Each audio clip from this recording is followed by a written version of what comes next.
আমরা নামাজের মধ্যে দোয়া কুনুত পড়ি, সেই দোয়া কুনুতে যে কি ওয়াদাটা করি, অন্তত আমার তো মনে হয় সাধারণ মানুষের মধ্যে 99.9 লোকেরা জানে না দোয়া কুনুতে কি পড়ে, অর্থ বোঝে না। দোয়া কুনুতের মধ্যে বলা হচ্ছে আল্লাহুম্মা ইন্না নাস্তাঈনুকা, হে আল্লাহ আমি তোমার কাছে সাহায্য চাই।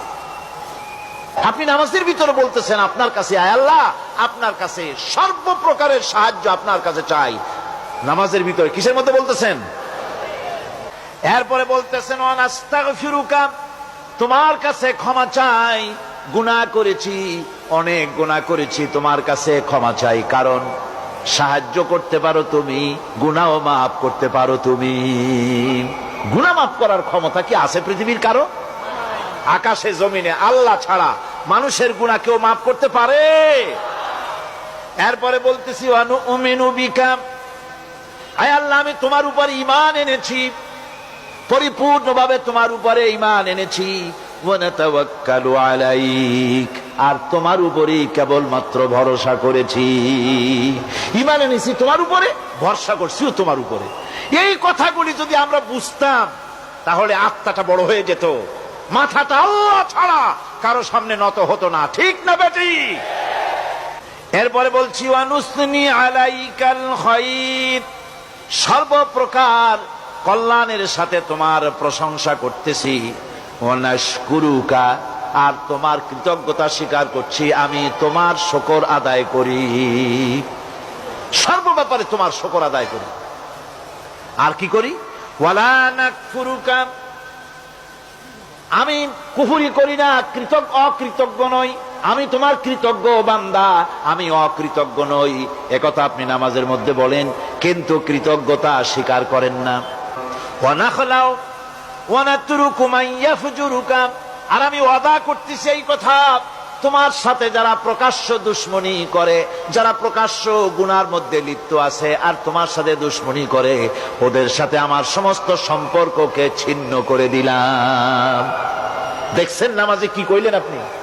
আপনি নামাজে কত বড় কথা বললেন, ওয়া নাতরুকু মান ইয়াফজুরুকা, হে আল্লাহ আমি ওয়াদা করছি তোমার সাথে যারা দুশমনি করে, যারা প্রকাশ্য গুনাহ করে, তাদেরকে আমি পরিত্যাগ করছি, তাদের সাথে আমার কোনো সম্পর্ক নাই। এই কথা বলার পরে আপনার সম্পর্ক কার সাথে একটু চিন্তা করেন তো। আপনার বন্ধু কারা? ইলেকশন আসলে ভোট দেন কাদেরকে? কাদের চা খাওয়ান, কাদের চান্দা দেন? একটু চিন্তা করেন, অঙ্কের সাথে মিলায় নেন। সুতরাং নামাজে কি বলেন সেটা আপনাকে বুঝতে হবে। এরপরে বলা হচ্ছে আল্লাহুম্মা ইয়্যাকা না'বুদু ওয়া লাকা নুসাল্লি, আয় আল্লাহ তাআলা আমি একমাত্র তোমার গোলামি করি। নামাজে বলতেছেন একমাত্র তোমার গোলামি করি, আর নামাজ থেকে বেরিয়ে আসার পর ওজনে দিলেন কম, খাদ্যে দিলেন ভেজাল, মানুষের জমিনের আইল ঠেললেন, বোনেরে ঠকালেন, মেয়েকে ঠকালেন, মিথ্যে কথা বললেন, আর নামাজে বলে আসছেন আল্লাহ তোমার ইবাদত করি। এই বুঝি তোমার ইবাদতের নমুনা? এই বুঝি তোমার ইবাদতের নমুনা?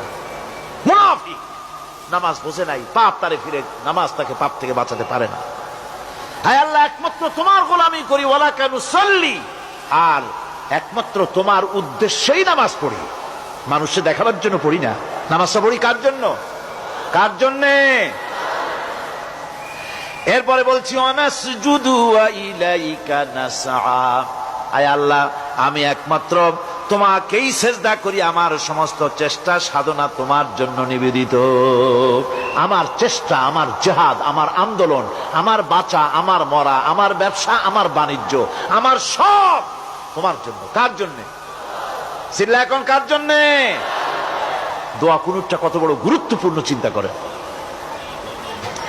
এরপরে বলা হচ্ছে ওয়া নাহফিদু ওয়া নারজু রাহমাতাকা, আমরা কষ্ট করি আর তোমার রহমতের আশা করি।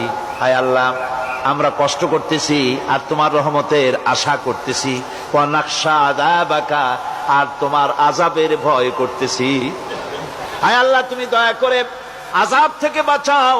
ইন্না আযাবাকা বিল কুফফারি মুলহিক, নিঃসন্দেহে আযাব তো কেবলমাত্র কাফেরদের জন্য, জাহান্নামে নিক্ষিপ্ত হবে কাফেরেরা। হায় আল্লাহ তাআলা, আমি তোমার আযাবকে ভয় করতেছি, তোমার জাহান্নামের শাস্তি থেকে আমারে বাঁচাইয়া দাও।